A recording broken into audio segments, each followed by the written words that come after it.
Well said, Joe. I now would like to introduce Dave Thomas, Deputy Administrator of MDOT Maryland Port Administration, who will introduce our keynote addressee.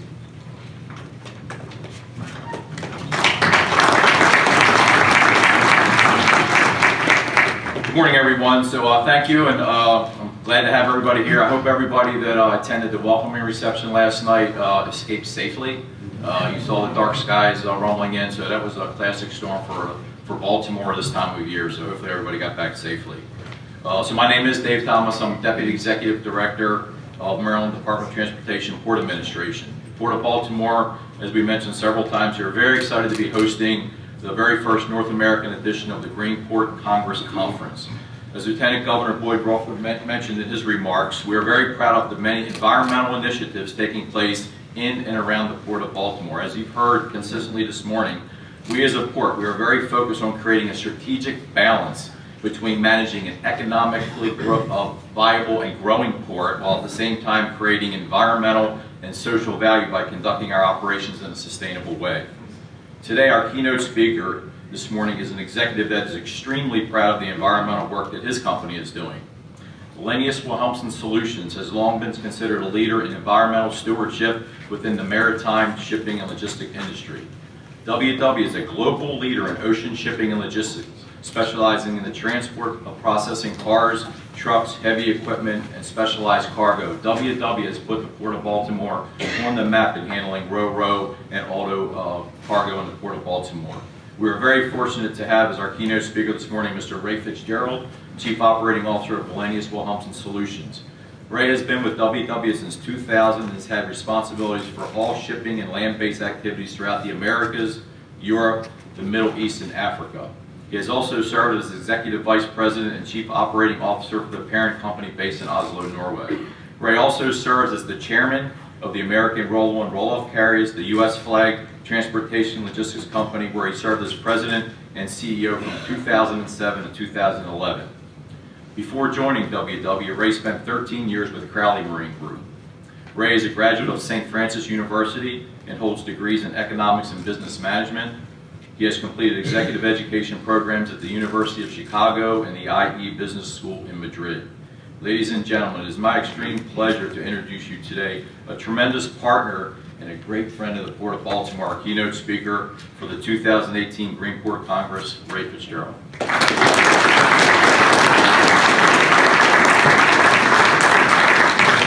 Thank you, everyone.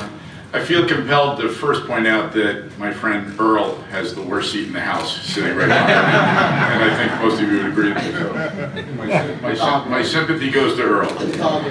Good morning, ladies and gentlemen. It is a privilege and an honor to be here at the first Greenports Conference in North America.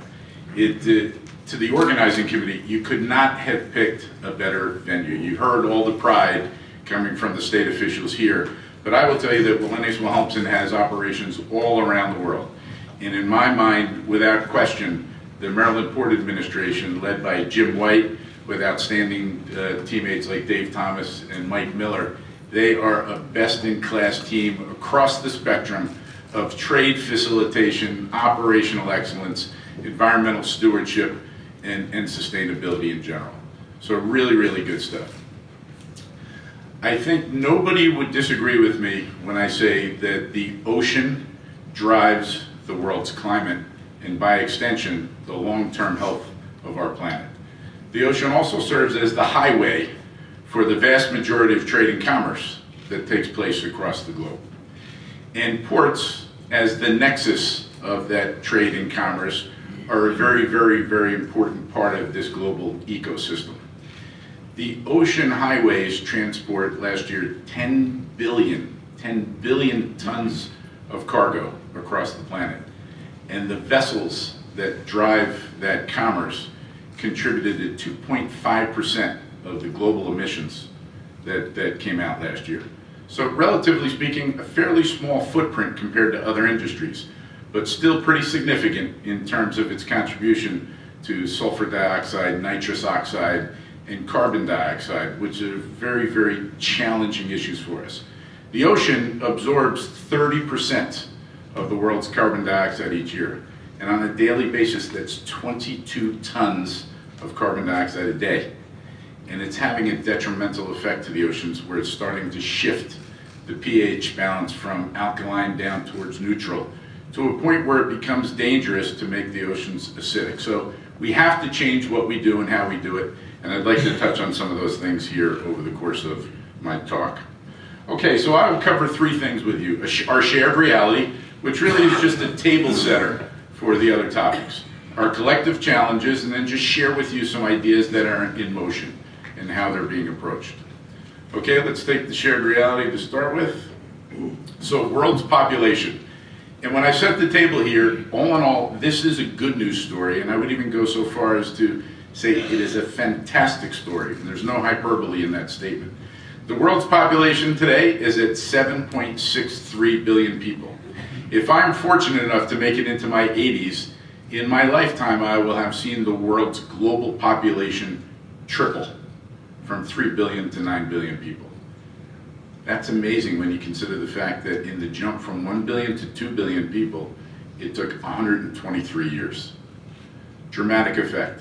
So of course, what's behind this? Science, medicine, industry, all good things. In the year 1800, the average lifespan was 31 years. In 1960, the average lifespan was 50 years. That doesn't mean people only lived to 50, that was the average. Today, that is 72, and they say that the first person to live to 150 has already been born. So remarkable progress on this front. Now, if you look at it and shift towards the economic front, that population, 3.5 billion people, are now in the world's middle class. That's twice as many as 2008, when only 25% of the population was in the middle class. And more remarkable, within 2 years, sometime around 2020, more than half of the world's population will be in the middle class.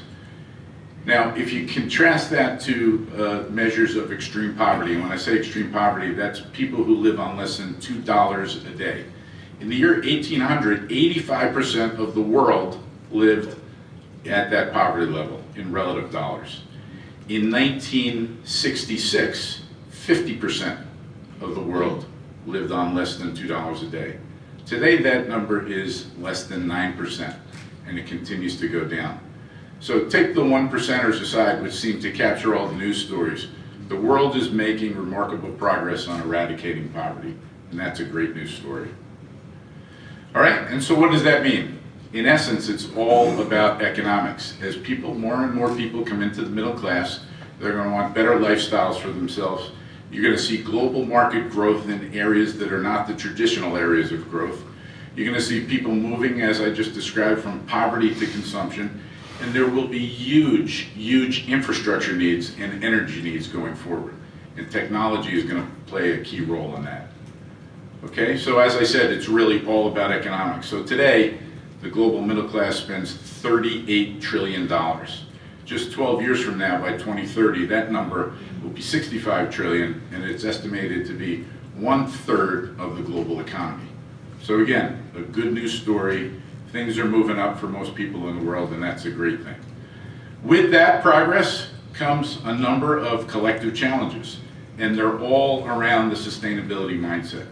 So the first one, if you look at where that growth will come in the future, 88% of the people that will move into the middle class will come from Asia. All right? Now, if you take a look at that same region, which will experience much more economic growth coming forward, if you evaluate where the pollution in the oceans comes from today, it comes primarily from 10 rivers. 8 of those rivers are in Asia. I don't make this statement to pick on any particular region of the world. We have collective responsibility to change behaviors and change the way we do things.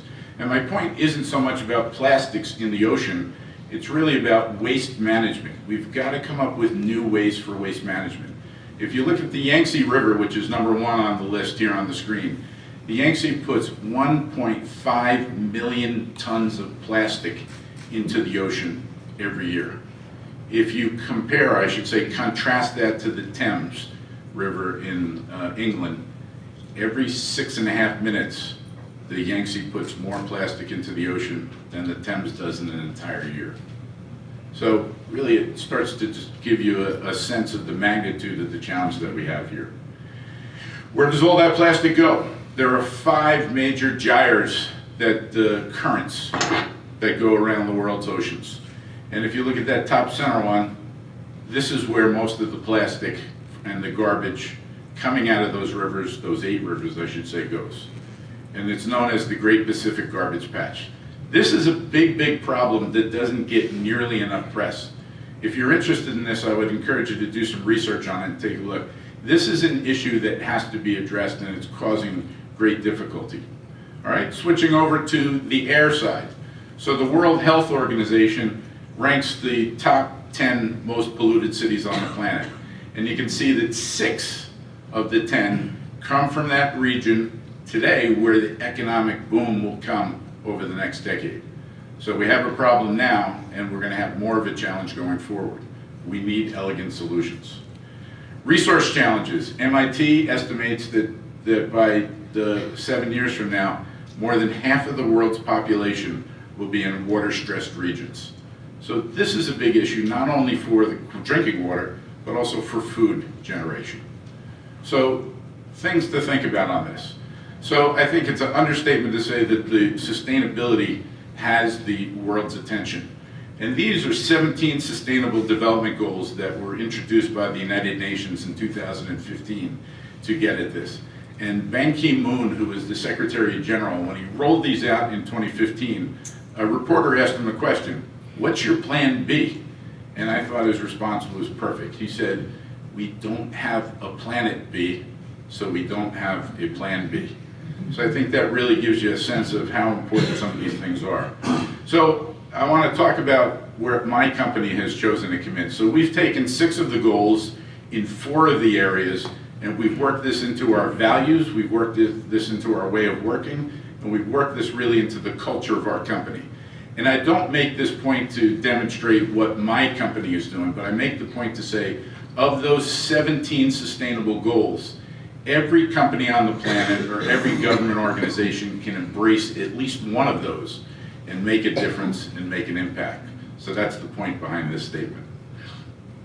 Okay, ideas in motion, and I appreciate that this slide is a little bit hard to see from back there. So just to clear the bullets, from Wallenius Wilhelmsen's perspective, management and our investors, sustainability is just not a choice.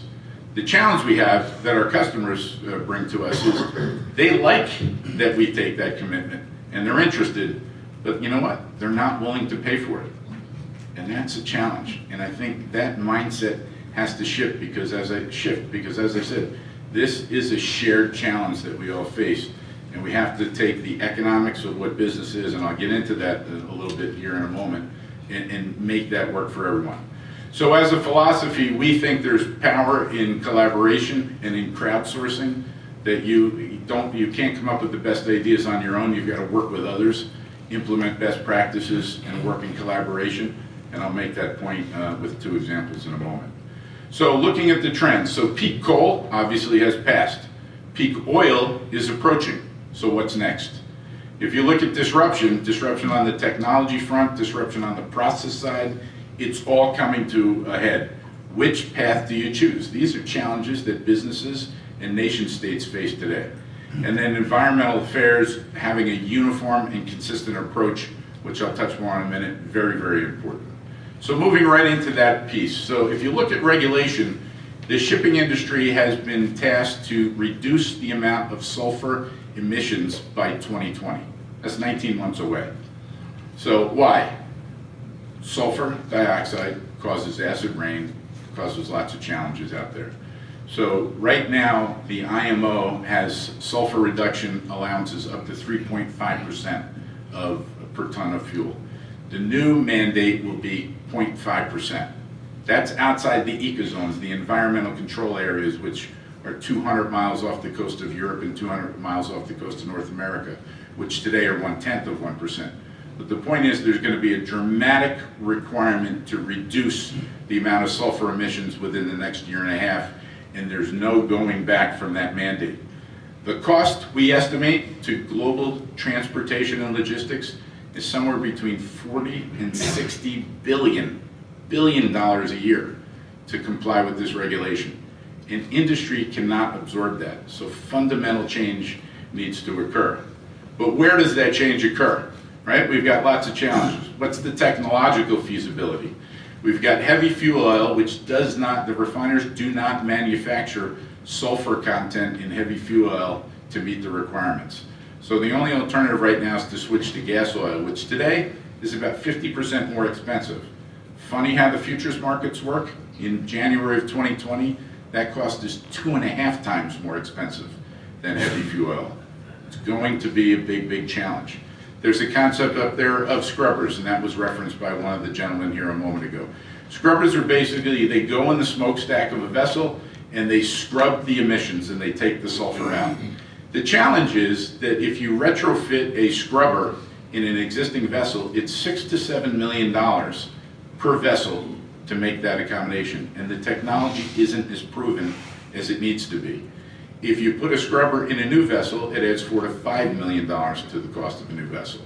Now, Wallenius Wilhelmsen alone has 127 vessels out there, but there are thousands and thousands of vessels that trade the world that would have to make a decision as to whether to choose scrubbers or not. And then, of course, there's alternate fuels, which I'll touch on in a moment. The risk for misaligned regulatory actions. If you think about it, the EU has certain requirements.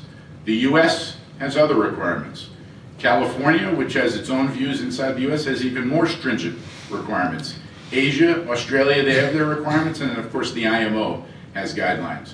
We need to make sure all these regulations are enforced uniformly and that they're consistent, because we can't micromanage idiosyncratic regulations by region around the world when you have vessels touching 6 different continents on a regular basis.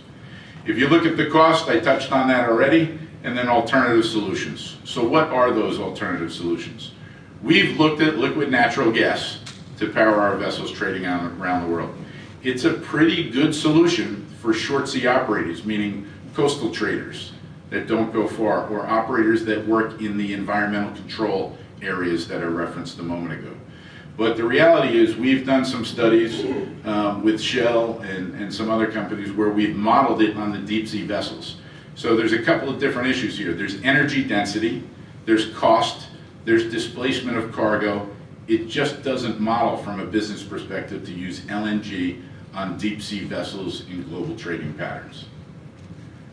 Electricity is an alternative. Elon Musk has taken Nikola Tesla's concept, naming his company Tesla, and he's gotten everybody very, very excited about electricity.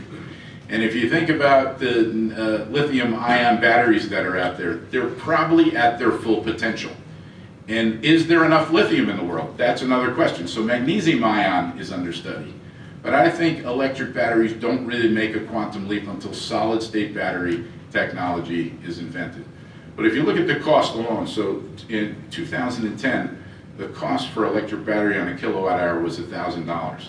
That cost is already down remarkably to $260, and we predict by 2040 it goes down below $50 a kilowatt ton. So that technology is making advances, and it will come with solid state, and that will be, I think, a remarkable development. So, Nikola Tesla. Elon Musk has a company named Tesla. There's another company out there called Nikola. Anheuser-Busch bought 20 Tesla trucks when Elon Musk put out his big PR campaign on the new semi-trailers that he was introducing.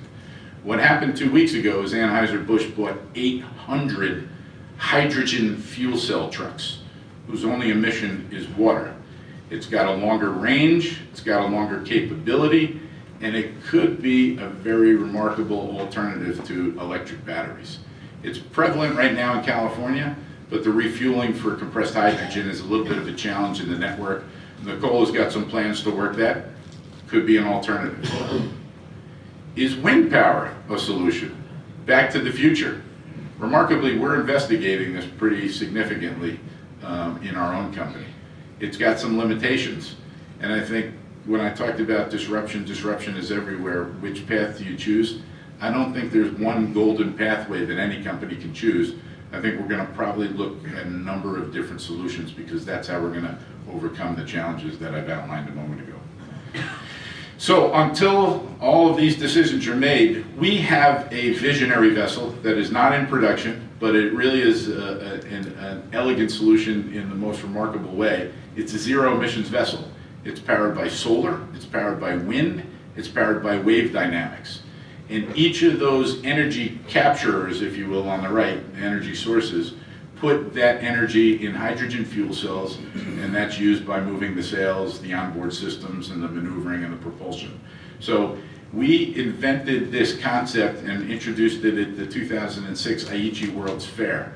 And we've been working with some key customers like Toyota and some of the marine engineering companies to bring some of this technology to front. And we've made great progress in the last 12 years.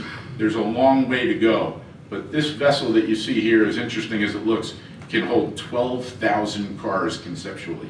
So this could be a solution that's out there longer term in the future. So until that technology is ready, what are companies doing? Here's a yard that we put one of our vessels in. We cut the vessel in half, and we took a prefabricated piece to make the vessel larger and make the vessel longer. Why did we do this? So we have larger vessels and greater capability, which allows us to have fewer vessels trading around the world, less particulate emissions going into the atmosphere, and it reduces the overall footprint. So we're taking steps on a number of different fronts, and we're not alone in doing this. Most of the companies that are in the industry are looking at that. Green terminals. This is a concept of green terminals out here, and I have a link up here that I was going to show you a 3-minute video, but I was warned to stay in my timeline by the organizers.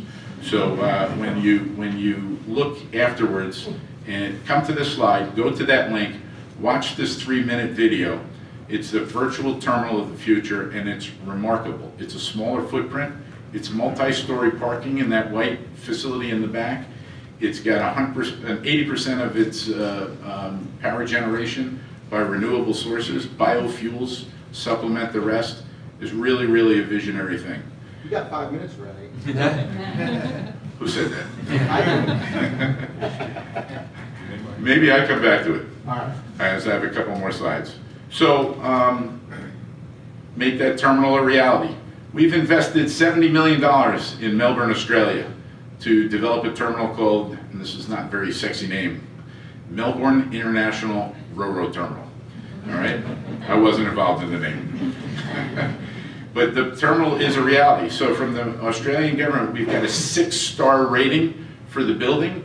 We built it with 97% recycled material, with 200 tons of fill throughout the site. Solar provides 80% of the power. As I said a moment ago, biodiesel makes up the rest. It's got LED lighting. I'm not going to clear all these bullets, but the concrete that we used has a far lesser CO2 emission in its production process. And the rainwater, it captures 2 million liters of rainwater that we put into storage a year, and we use that around the facility. And we operate our equipment with electric vehicles. So when I talk about a visionary terminal, the visionary terminal is here. And the government of Australia and the city of Melbourne have been outstanding in helping us lead the way on that. So this video will show you, that video I referenced will show you some of these things and where we could even take it further. All right?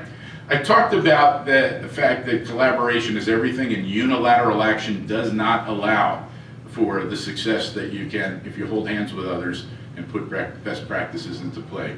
There's an organization called the Trident Alliance that was founded by Wellenius Wilhelmsen, our head of environment. One guy had this vision where he said sulfur enforcement around the planet is going to be haphazard at best. So if we're going to comply, it's going to be very, very expensive, but it's too easy for others not to comply. So how is this going to be enforced? We, with our 7-syllable name, Wellenius Wilhelmsen, had a very hard time opening doors in government and nations around the planet to make this point. So this gentleman had an idea, Roger Strevens, to put together an alliance. Today we have 45 carriers where we work together as one towards government, towards industry, in conjunction with the United Nations, in making an impact. And what happens here is we've aligned the interests of all the stakeholders, even beyond the transportation carriers. We're getting a lot of press, as you can see on those headlines right there. And now fair enforcement is starting to become a headline, and it's getting traction. We could not have done that without working with our other sister and brother companies. Okay? The Ocean Exchange, which was referred to, that smiling face, Millie, I just saw her drop down in her seat. She is here in the audience. So Millie is here today, and I would encourage you to reach out to her, talk about the Ocean Exchange. Millie does an outstanding job running this organization. As you can see, this is a platform where we work all year with entrepreneurs, inventors, and innovators. And once a year, we bring them to a forum, and the forum brings in business, politicos, academia, to link all of the stakeholders to take these ideas and bring them to fruition, and also get financing for some of them. We invest in this thing to both sponsor the administration of the Ocean Exchange, but we also give out a $100,000 prize every year to the best idea that fits our scope of zero emissions. And there are other organizations that also give out $100,000 prizes. So we get a very, very good turnout. And I will tell you that the money we've invested in the Ocean Exchange has paid for itself fourfold from the ideas and the technologies that we've been able to get from this organization. So I would encourage you to look up the Ocean Exchange, get Millie, let her get a cup of coffee first, she got up early this morning, talk to her about the Ocean Exchange and see how you can be involved. If you don't understand how you can be involved, attend the forum once a year and experience it, and then make up your mind from there, okay? This slide doesn't really belong, but I like it because it's fun and it talks about the pace of change. So this handsome fella is a futurist in the transportation and logistics industry. And he likes to show this picture of Fifth Avenue, which is the main street down middle of Manhattan in New York City. And it's all horses and buggies, as you can see. There's one car in that picture somewhere, and he challenges everybody to find it. He shows the same picture 13 years later, and it's all cars, and evidently there's one horse and buggy somewhere in that picture. So the point is, over a 13-year span, the entire civilization changed from horse and buggy to automobiles, and technology made that a reality. So not to bring up a difficult subject, but 9/11 in 2001, the planes flying into the World Trade Center. We've all seen the video, but we've all seen one or two videos. There aren't a lot of pictures of that. Why is that? Because everybody still had Blackberries or flip phones, and there were no cameras in the phones as recently as 2001. Can you imagine? Everybody here is looking at their phone, has probably taken a picture since the time they woke up this morning. Can you imagine if that an event like that happened today, how many thousands and thousands of pictures there would be? The point is, technology changes very, very dramatically, and I would encourage you, please embrace that change, because we will need technology to give us the elegant solutions that will help us protect our planet. So as a final comment, I would say to you that if I have to make one point that you remember, we will only solve our collective challenges by working together as one.